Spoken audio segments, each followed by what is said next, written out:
Mesut Özil has been left out of Arsenal's Europa League squad, and is Stan Kroenke finally backing his manager? We're going to be discussing those things and whatever else comes up in the live chat.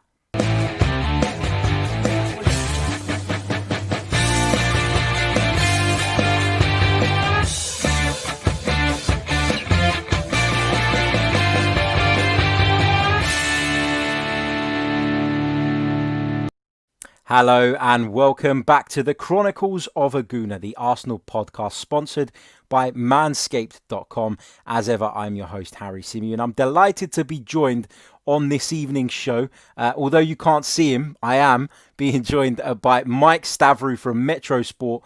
Mike, it's been a while. How you been, mate? Mate, I'm so happy to be back. I just want to say congratulations, hit 1 million views on YouTube. Fantastic channel, fantastic fan base. Hello to everyone out there. And yeah, let's get going. Let's do this. Thank you very much, mate. Much appreciated. And you've contributed to this channel along the way as well. So thank you to you and, of course, to everybody else who's contributed, and to the people, obviously, the most important people, the ones that tune in time and time again to listen to us spout off our thoughts about Arsenal Football Club. Just a quick heads up before we delve into things. If you haven't already, please hit that like button, hit the subscribe button if you're new to the channel. We are fast approaching 10,000 subscribers, and as promised, when we get there, we'll be giving away an Arsenal home shirt for free to one of you guys. We'll be putting a little competition out there where you guys can have a go at, and we'll be picking a winner at random from those who provide the correct answer. So very much looking forward to that as well. Right, Mike, let's start off with the big talking point. And of course, Mesut Özil, we know he's a divisive figure. He seems to be in the headlines whether he's playing or not. And that is the case again today. Of course, we had suspicions yesterday, but Arsenal's Europa League squad was officially announced today. And the German has not been included, along with Socrates, which I think is one we probably predicted. But no Ozil. What are your thoughts on this, sort of just generally, and then we'll get into it in a little bit more detail? Yeah, to be completely honest, Harry, I saw it coming because obviously he's not been reintroduced back into the squad, hasn't played since March, I think. His future sort of hangs in the balance. We probably know by now that he's not going to stay beyond his contract, but he's always said that he's going to stay to the end. And then all of a sudden he's not in the squad. There's news coming out about that Arsenal might even try to negotiate to terminate his contract early. So for me personally, in terms of the squad, I wasn't shocked. But am I disappointed? Yeah, of course, because obviously, taking out the money equation, which I'm sure we could talk about till the cows come home, but just in terms of what we actually need on the pitch, we didn't sign that creative, number 8 / number 10 that we wanted in our. We got Partey, offers something different, but in terms of who you'd want to give us that creativity that we so clearly lacked, evidenced by the Sheffield United game, I'm sure you'd agree, Ozil is the guy that maybe in the games against the teams that are going to give us a low block at home, you could throw him in. But, for whatever reason, obviously we don't know what goes on behind the scenes, what conversations have been had between him and the club. But he's not been played, and we don't know whose decision that is. It's that with the Ozil situation, and we've discussed it many times, there's a lot of unknowns there. But what we do know is that he has qualities that he can offer, but he's not been allowed to do that. Agreed. And to a degree, it feels like we finally got that midfield player in Thomas Partey, who we're going to come on to speak about a little bit later. But we finally found that midfielder who could perhaps provide the basis that somebody like Mesut Özil needs to flourish. And it's happened at a time where Mesut Özil isn't in the picture, which is a little bit frustrating. But there was an interesting clip, I don't know if you've seen it, Mike, that was floating around social media with Ozil in training, laughing, joking. Shares a little fist bump as well with Mikel Arteta. Perhaps I'm reading into that a little bit too much, but does that suggest that actually Mesut Ozil's issue is not with Mikel Arteta, and Mikel Arteta is not sort of upset with Mesut Özil? Can we read into that at all? Yeah, I mean, I don't know. It's a bit of a difficult one because, as I said, we're not privy to the information that goes on. I always think that, like, the manager picks the team. I don't know many situations. In this could be the case. We don't know, but I don't think the actual board or hierarchy would say to Arteta, don't pick Ozil. So I think it is his idea. So in that sense, what you're saying, I don't really think I agree with you. But from my point of view, and I'm not trying to hate on Ozil, but I think there's a bit of PR going on here, because let's not forget he is still a player that wants to go on and play football. He's not just given up. He's not just said, I'm 31, I'm finished with football. He's finished with Arsenal, as it seems, but he wants to keep his brand going. He doesn't want to seem like the villain. He doesn't want to make people feel that, I'm not deciding to play and I'm on this much money and I'm sitting at home playing Fortnite or whatever. He wants to maintain his brand, So with the Gunnosaurus thing the other day, I saw that as a little bit of PR as well. And I don't know if people agree with me there, but I thought this is a chance where he can sort of get people back on side who might not be on his side and might be thinking that he's, wasting away and wasting his time. So I'm in the other camp, to be honest.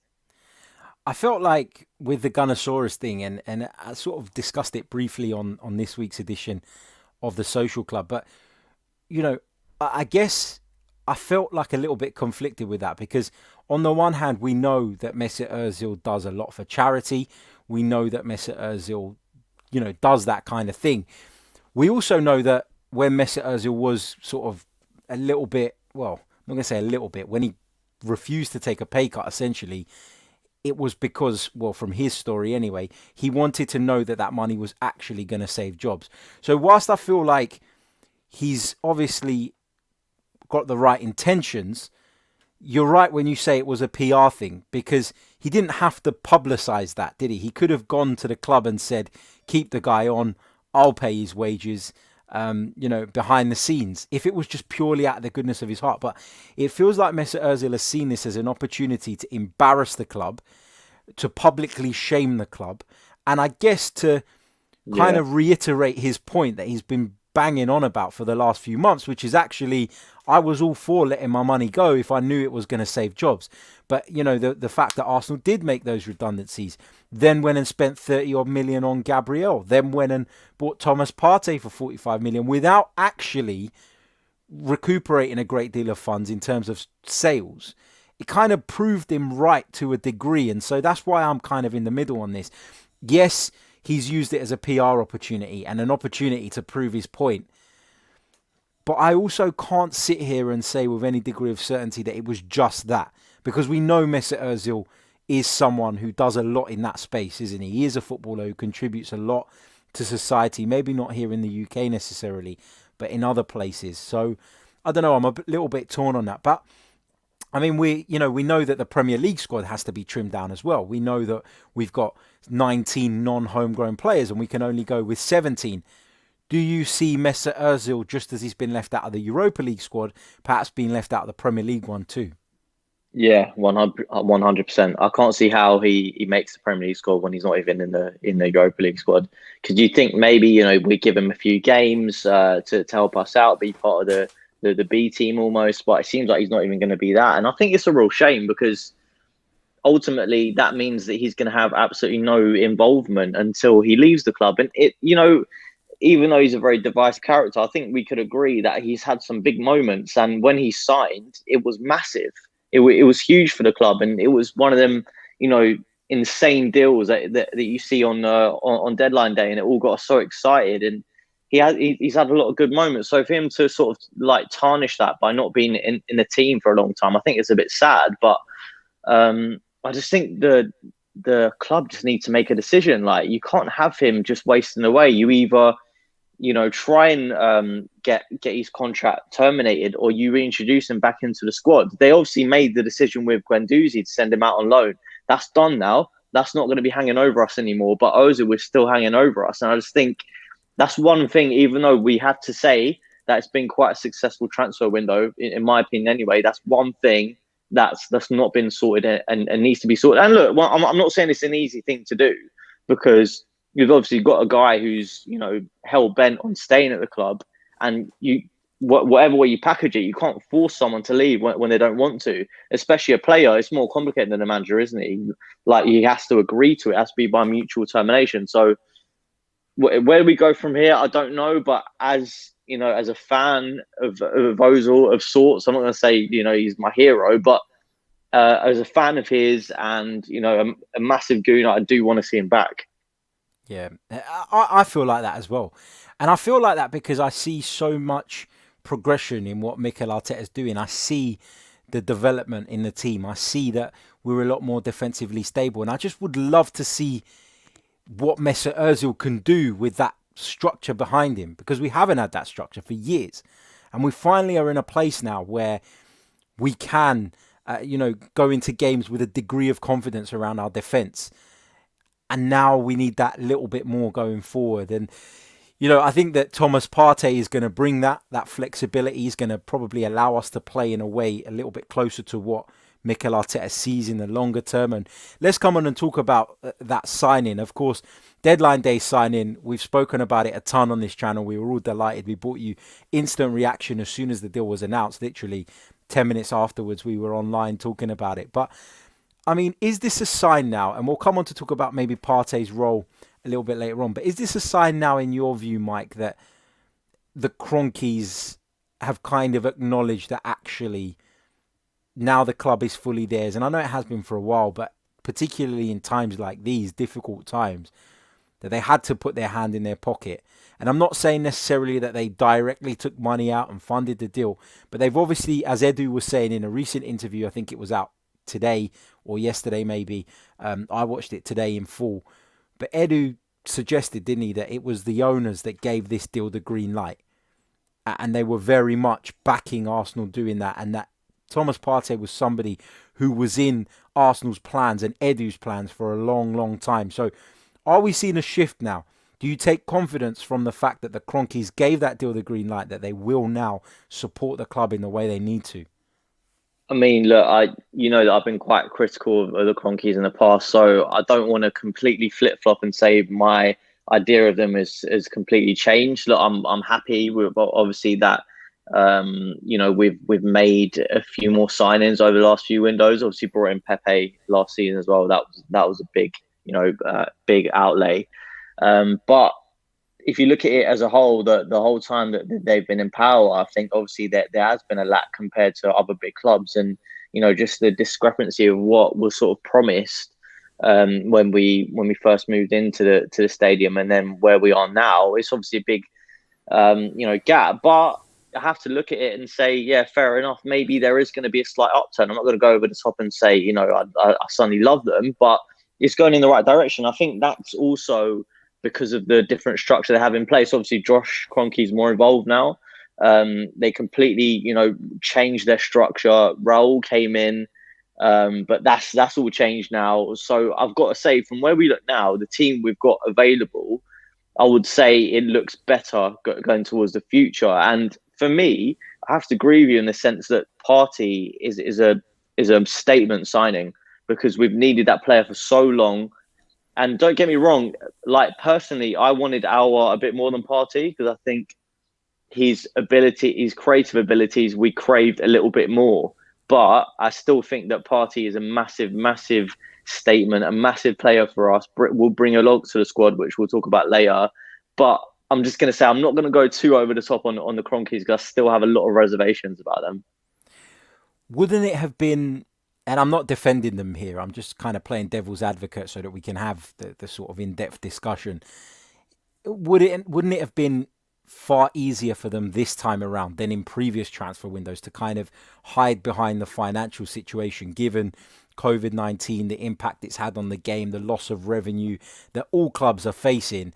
It would have been easier for them this time, wouldn't it, than it has in previous years to take a step back and say, we're not going to make that investment, and here is why. They would have, I mean, from my perspective, I can't speak for everybody else, but I would have been a little bit more understanding, I think, this year than in previous years because of what's going on in the world. So the fact that they've gone the opposite way, I'm not saying we should be jumping up and down or, like you said, getting carried away with what they might do in the future, but it is a positive sign, isn't it?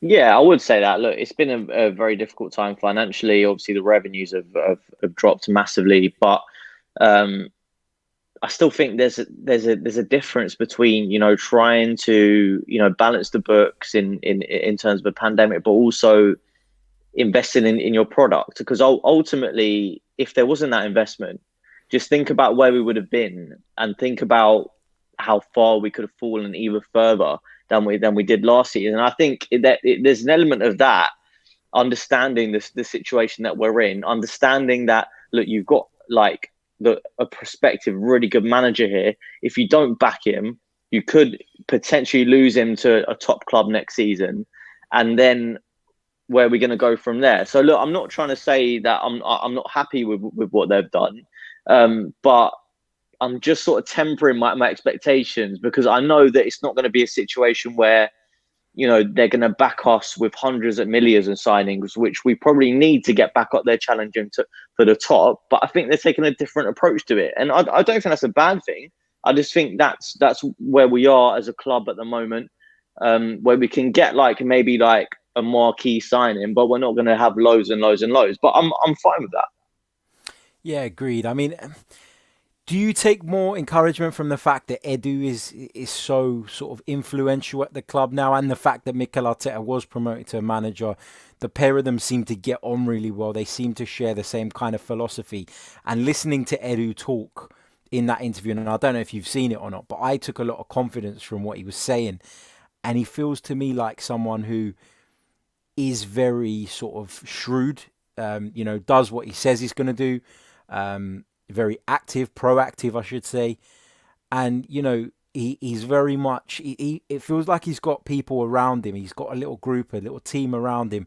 And you could see from the confidence he had about sort of getting the Partey deal done at the sort of 11th hour, that he really believes that when he wants something, he's fixated on it and he makes it happen.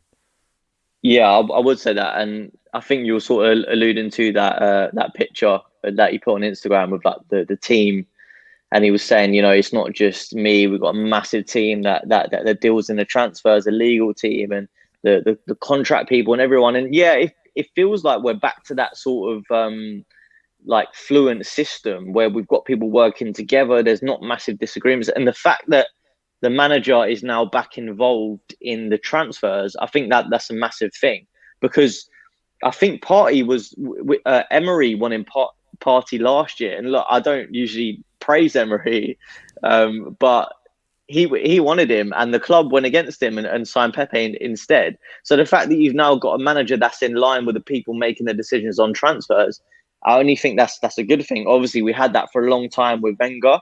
Maybe he was, that wasn't necessarily the best idea towards the latter stages of his career. But the fact we've got a young, hungry manager now, Arteta, that knows his squad, knows what he needs, and is going to actually have a big impact and big say on who he's going to get, I can only think that's a good thing. Yeah, agreed. Absolutely. Just sort of relaying a couple of the quotes from what Edu had to say. He was asked about the transfer window, and he, like you said, he wanted to make that point that it's not just him. And he said, it's not only Edu, it's not only Mikel Arteta. We have a lot of people around us in the club, and that is important to mention as well. Financial, legal, medical, recruitment, our loan manager. But he did say, we cannot forget, of course, the support of which I have received a lot from the board and the owners. Without them, we cannot do much, and I feel really comfortable with the way we are working and communicating together. We are talking almost every day right now, so that is brilliant. I tell them that with that possibility to have that type of relationship, I feel much stronger, and that is the way they give to me and to Mikel as well. So that is the way we are working right now. So reading between the lines, he's suggesting that the owners haven't previously had such a close connection, I guess, with those actually running the club day to day, and that's got to be helpful, hasn't it? Well, yeah, and they didn't have a connection with us, Harry, and I think that's the reason why a lot of fans just, well, let's be honest, completely hated them and wanted them out to a point where, it got to protest, because we didn't know anything about them. There was no connection. We weren't getting any big money signings in. We were losing all of our big players. But as I said before, I've noticed the change since Josh came in, because obviously he came in, took over his dad's role as being more prominent. And he done that interview, didn't he, where he said, be excited. And then we signed Pepe. And I think from then on, I'm just going to judge them from there. I'm going to wipe off, to a point what they've done before and give them a chance now to say, you've got this new structure in place. You've got Josh taking more of an involved role. I'm going to give them a chance. And from what I've seen so far over the last 2 years, I can only say that I've been happy. Let's see how committed to getting us back to the top they really are. Because don't forget, we've signed Partey, but let's not forget where we finished last season. We finished in 8th. So let's be a bit realistic about that. There's a long, long way to go. I think we will get back into the Champions League this season, but it's going to be hard. So I know Arsenal fans are going mental. They're really, really excited about Partey, and so am I. But we want to get back to the top. We don't want to be challenging for the top 4. It's going to take a long time. So let's just see where we go from there. Yeah, indeed. It's going to take some time. It's going to take some time. But at the rate we seem to be progressing, at least under Mikel Arteta, fingers crossed, it isn't too long. We've heard about the Kieran Tierney situation. Of course, there was a coronavirus case in the Scotland camp and he was told to isolate. He released a statement that he was really, really frustrated because he tested negative. He's followed all the protocols. Is this just something, Mike, that we're just going to have to put up with in football now, that from time to time they're going to be absentees because of this virus? But is it, in your view, too early to say maybe we should stop football again? Because I certainly feel that way. I feel like, given the sort of prominence of this virus at the moment, that we just got to keep going, and there will be some cases, but we'll have to just kind of manage those situations as and when they come. I think definitely something that we could have done without is the international break.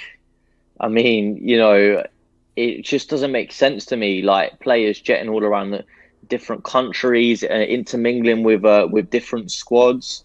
For me, the only way that it works is if you have your bubble with your team and you try as best as you can not to mix with other people. And it was working, wasn't it? Like last season, I know obviously like the infections have gone up recently, but like, why do they feel the need to play these internationals? Because they're not delay them to a different time. I understand some of it has got to do with qualifying for the Euros, but I don't think that's the priority at the moment. And obviously with Tierney, we're seeing it.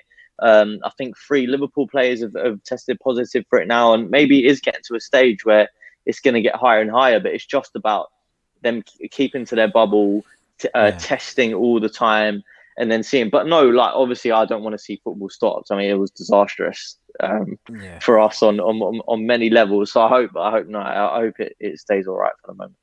Yeah, same here.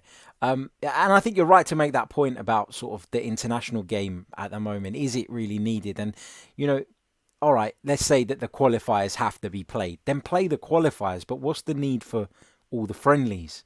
Do you know what I mean? There are so many managers who, they struggled sort of to finish the season because of all the disruption. They then have a very short turnaround. And now, 4 weeks into the season, they're having to say goodbye to their players who not only are not going to be on the training ground for them to work with, but they're now at a greater risk of contracting this virus, which could have knock-on effects. And it just seems nonsensical and really sort of naive from the footballing authorities, particularly when, in my view anyway, the interest in international football, unless it's a tournament, has just dipped dramatically. I genuinely think that. Just one other thing I wanted to get your thoughts on before we sort of take some questions from the listeners, Mike. Actually, this gives me a good time to get you guys to put your questions in the live chat. If you've got any questions that you want to put to myself or Mike, put them in the live chat. Put a Q at the beginning so I can pick them out nice and easily, and we will get through as many of those as we possibly can in the allotted time.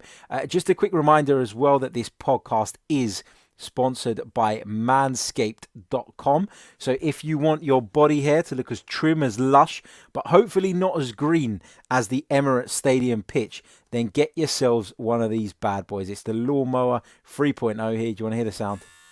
There you go. Lawnmower 3.0 comes with all the trimmings, all the little bits, all the different sizes. You get ball deodorant with it, anti-chafing cream, whatever you want. It comes in a wonderful pack. It's a great gift for someone as well. If you are interested, if you want to check out their products, head over to manscaped.com. And if you enter the discount code that is rolling across your screens now, it's Chronicles AFC, all one word, all in capitals, you will receive 20% off as well as free shipping. So that will save you a fair bit of money. So if you fancy checking out manscaped.com, head over to their website, enter our discount code, and have a look. Right.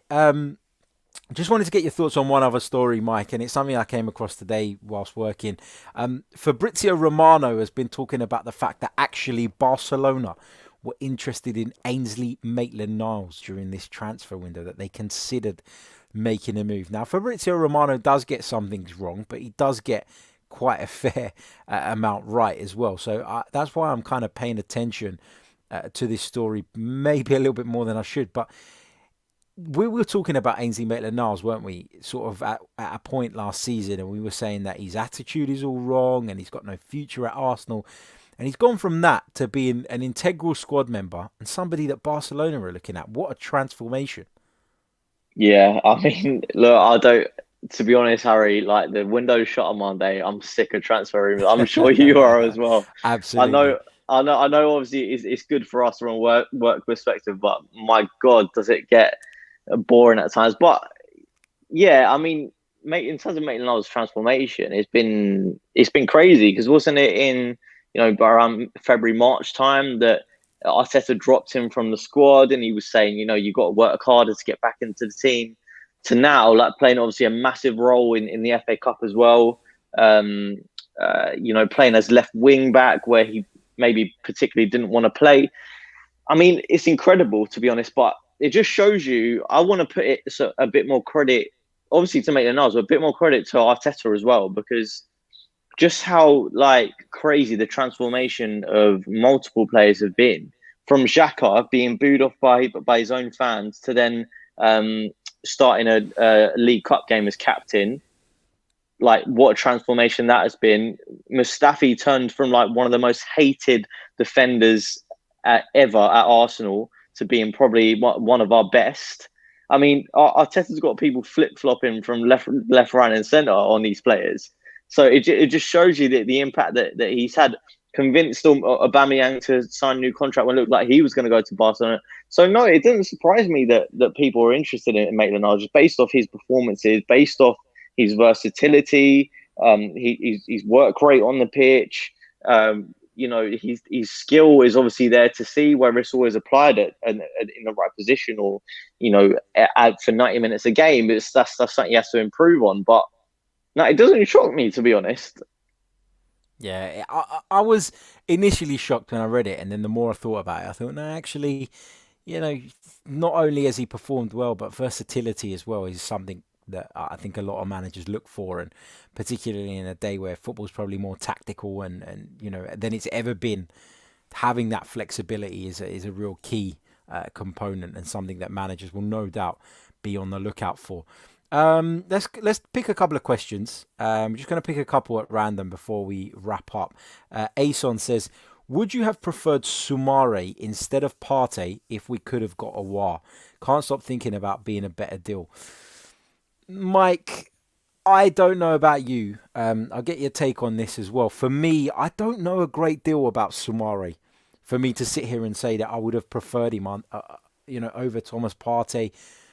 I think that whilst I was on board with signing Aouar as well, I kind of always stuck to the line, particularly on the transfer update show, that for me, I felt that Partey would give you that immediate transformation, whereas Aouar, as good as he is, would have maybe taken a little bit longer, being a bit younger, a bit less experienced. Probably, I know he plays for a big club in France, but hasn't competed necessarily at the level that Partey has under Simeone, in the Champions League at the key stages.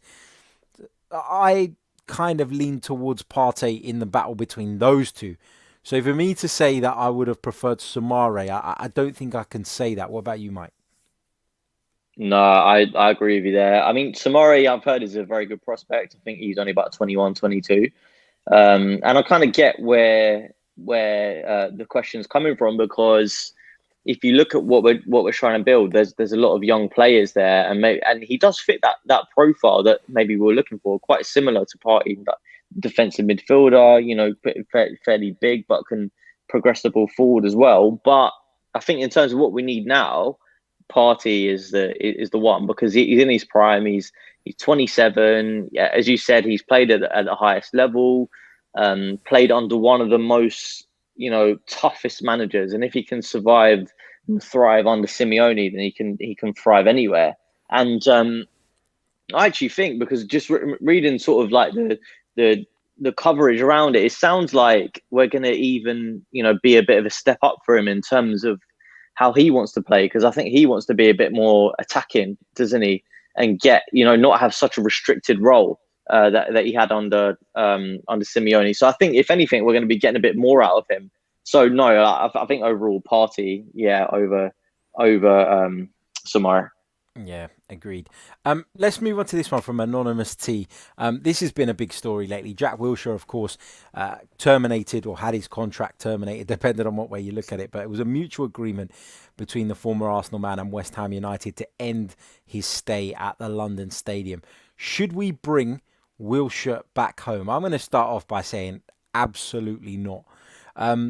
I really liked Jack Wilshere at one point, but I think I've realised pretty early on in his Arsenal career, actually, that injuries and fitness was going to be a major, major issue. There's been no sign of that improving with regards to Jack Wilshere. He says that he's fit. He says that he's been available to play and not been selected at times. For me, it's too much of a risk, and we're trying to move on. We're trying to build. You don't go back to an ex, do you? Speak for yourself, Harry. No, you don't. No, you definitely don't. Look, I love Wilshere and I love what he represents. He's Arsenal through and through.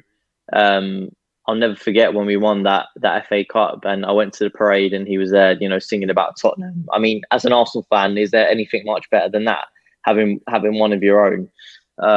It's completely loves the club, but it would be that, wouldn't it? It'd be a nostalgic purchase, maybe one that would be a bit emotional. And as you said, we're trying to move forward. We're trying to do something different. We're not trying to, make the same mistakes that we have made in the past, where we did things for reasons other than just wanting to progress and being a bit ruthless. And you can actually draw comparisons a bit with Ozil, because maybe if Wenger was still here, Ozil would still be playing. In fact, I think he would be playing. I think it's fair to say that Wenger loved Ozil.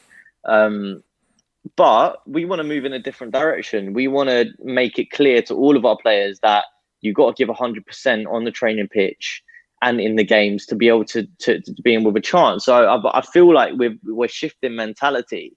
And I always said as well, when we had Wilshere and he was in and out of the team, I think Man City came in for him 1 year and they were looking to pay about 30-40 million. And that was a lot of money at that stage. And I said, sell him, because his injury record, speaks for itself. You're not going to get 20 even games out of him. So why even bother? So no, at this stage, I wouldn't. I love Wilshere, but no, I wouldn't take him.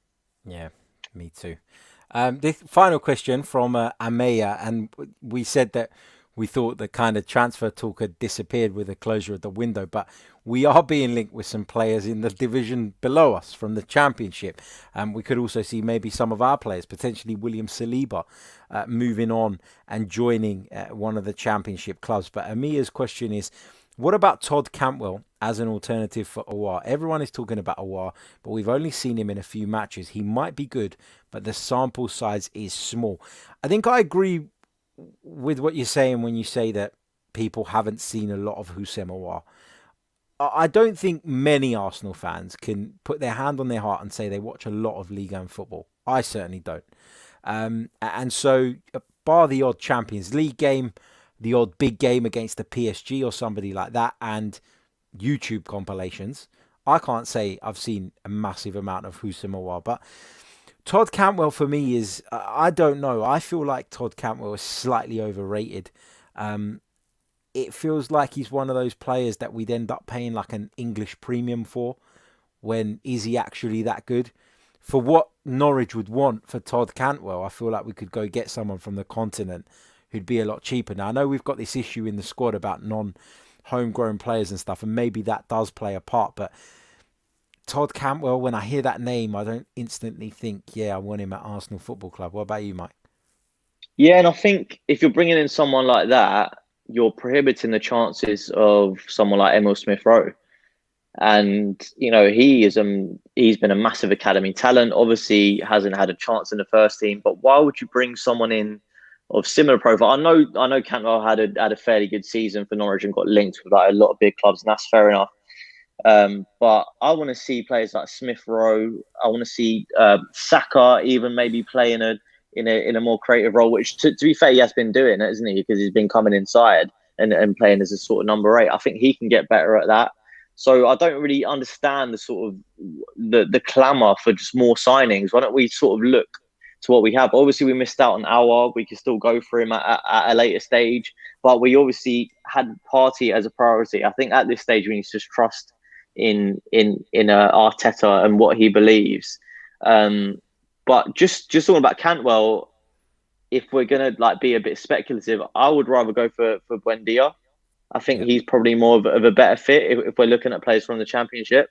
A lot of people are saying that in the chat as well. I think Buendia will probably more of a smarter pick. I think he's got a bit more about him than Cantwell. And as you said, when you're getting English players, you're paying that English premium.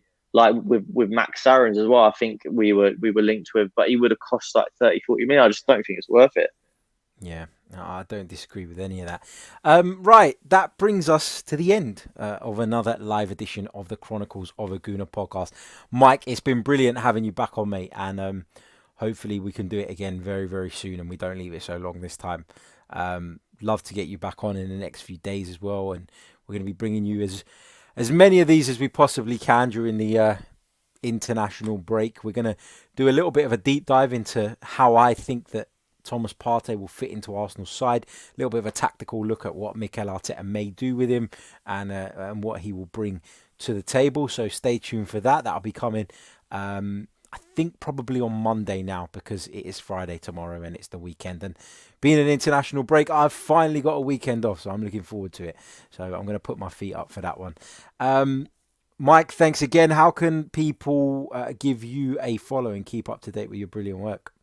Yeah, so follow me on Twitter. It's at Mike_Stavrou, Stavrou. Brilliant stuff. Fantastic. A big thanks to all of you guys. A big hello to all our Irish listeners who are urging on the Republic of Ireland at the moment. Good luck to you guys in tonight's European qualifier. If you're listening via the audio later on, give us a review, and we'll be back very, very soon. So until then, stay safe, take care, all the best.